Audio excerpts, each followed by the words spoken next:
උණුකෑම් YouTube channel එකට ඔයාලව සාදරයෙන් පිළිගන්නවා. ඔන්න බොලිවුඩ් සිනමාවට ආදරය කරන ඔයාලා වෙනුවෙන් ගොඩ කාලයකට පස්සේ බලන්න පුළුවන් වුණ වෙනස්ම විදිහේ කොමඩි හොරර් මූවී එකක් තමයි අද අපි අරගෙන ආවේ. ඒ තමයි 2026 අප්‍රේල් 17 වෙනිදා තිරගත වීම ආරම්භ කරපු බූත් බංගලා කියන චිත්‍රපටය. මේ චිත්‍රපටයේ තියෙන සුවිශේෂී කාරණාව තමයි අක්ෂය කුමාර් සහ ප්‍රසිද්ධ අධ්‍යක්ෂක ප්‍රියදර්ශන් අවුරුදු 17කට පස්සේ නැවත එකතු වීම. ඔයාලට මතක ඇතිනේ 2007 දී ආපු බුල් බුලායන් චිත්‍රපටය. අන්න ඒ වගේම බය හිතන ගමන් බඩ අල්ලගෙන hina වෙන්න පුළුවන් කතාවක් තමයි මේ චිත්‍රපටයේ තියෙන්නේ. මේ චිත්‍රපටයේ රංගනයෙන් දායකය වන නළු නිලියන් පැත්තට හැරුණම මේකේ ප්‍රධාන චරිතයේ විදියට අක්ෂය කුමාරව අපිට බලා ගන්න පුළුවන්.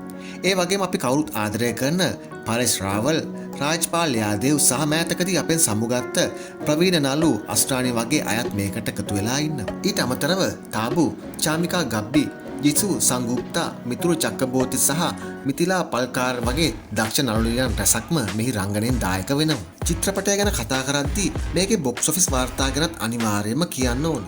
ඉන්දියානු රුපියල් කෝටි 120ක විතර දැවැන්ත පිරිවැයකින් තමයි බලාජි මෝෂන් පික්චර් වෙනුවෙන් එක්තා කපූර්, ශෝභා කපූර් එක්ක අක්ෂය කුමාර් එකතු වෙලා මේක නිෂ්පාදනය කරලා තියෙන්නේ. 2026 අප්‍රේල් 17 වෙනිදා තිරගත වීම ආරම්භ කරපු මේ චිත්‍රපටය දවස් කිහිපයක් ඇතුළතදීම ගෝලීය වශයෙන් රුපියල් කෝටි 100 සීමාව පහු කරන්න සමත් වෙලා තියෙනවා. ඒ වගේම 2026 වැඩිම ආදායමක් ඉපැව් හින්දි චිත්‍රපට අතරින් තුන්වෙනි ස්ථානයට පත් වෙන්නත් භූත බංගලා දැනටමත් සමත් වෙලා තියෙනවා. මේ කාල සීමාවේදීම තිරගත වන රන්වීර් සින්ගේ දුරෝදන් කියන චිත්‍රපටයටත් ලොකු අභියෝගයක් දෙමින් තමයි මේ චිත්‍රපටය ඉතාමත් සාර්ථකව තිරගත වෙන්නේ. කතාව ගැන පොඩ්ඩක් කියනවා නම් අක්ෂය කුමාර් මේකේ රඟපාන්නේ අර්ජුන් ආචාර් කියන චරිතේ. එයාගේ නංගි මීරගේ විවාහ උත්සවයේ ඉන්දියාවේ මංගල්පූර් වල තියෙන එයාගේ පරණ බංගලාවක කරන්න අර්ජුන් තීරණය කරනවා. හැබැයි එයා දන්නේ නැහැ මේක හොල්මන් තියෙන බංගලාවක් කියලා. හින්දු මිත්‍යා කතා, පැරණි වේද ග්‍රන්ථ, මහාභාරතය වගේ දේවල් වල එන කළු මායාවන්, එහෙම නැත්නම් බ්ලැක් මැජික් කියන දේවල් පදනම් කරගෙන තමයි ප්‍රියදර්ශන් මේ කතාව නිර්මාණය කරලා තියෙන්නේ.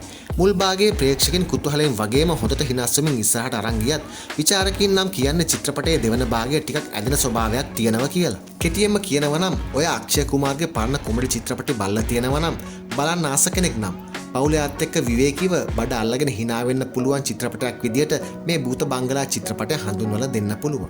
දවසේ මාංශය නිවා ගන්නත් ඔළුව නිදහස් කරගන්නත් අනිවාර්යයෙන්ම ඔයාලා මේ චිත්‍රපටය බලන්නම ඕන.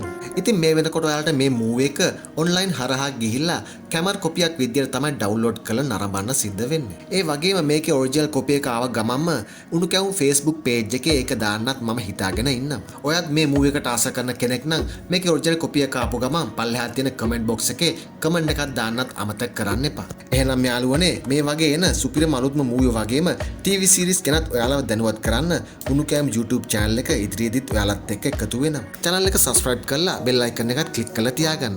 ඊට පස්සේ මේ වගේ අලුත්ම මූවී එකක් ආපු ගමන් ඔයාලට දැනගන්නත් පුළුවන්. ඔයාලට මේ කතාව හොඳයි කියලා හිතෙනවා නම් අනිවාර්යයෙන්ම like එකකුත් දාන්න අමතක කරන්න එපා. සුබ දවසක්.